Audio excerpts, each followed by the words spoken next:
Well, when you come to Iceland, there are so many things to see all around the country, and probably most people don't have the time they would need for seeing everything.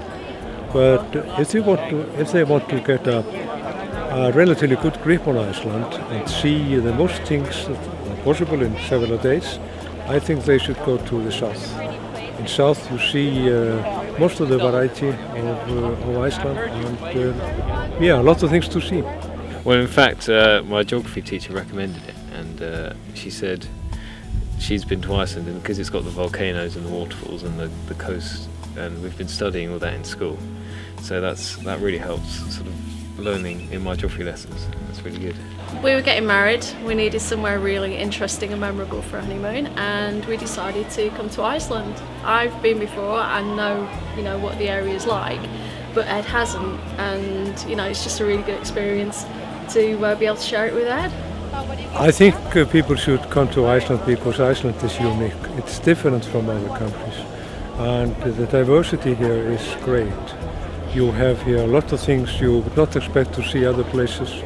You have the ice and the fire, the glaciers, the hot springs, a place like where we are now, the Blue Lagoon, which is a unique place.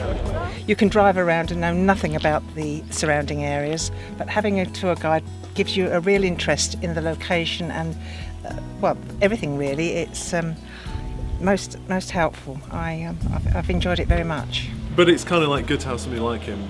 Just you can have a chat with him about stuff, and if something just occurs to you, what do Icelanders do with whatever it might be, or what do they think of this, and you got to be there to talk to him. That's actually quite a good thing, which you don't often get on a holiday. You kind of go somewhere and you don't quite get what's going on sometimes. No. So that's been useful. It's very useful having your own guided sort of tour and someone to sort of tell you about the landscape and the history of the country, and that makes it very useful. And sort of we got a nice small group as well, only 9 of us in total, which makes it really nice, and you can do what you want, you can decide where you want to go. If you were on a scheduled tour with a lot of people, you need to stick to only certain places, but with a small group like this and in a small coach you control, you can decide with the people where to go, and you can quite often stop at places a big group would not stop at, and see some things that they would not do. I think for me the waterfalls are the best because they're really interesting to photograph, and you can walk underneath them and sort of see there's some really stunning waterfalls around here, and some of them are sort of quite small and some of them are really large and sort of quite amazing to look at. So the waterfalls are probably the highlight for me. To me it's like going to the Lake District times 10. It's so much more spectacular than what we get at home, and that's the real buzz. Coming to Iceland, the last thing I expected to get was a tan.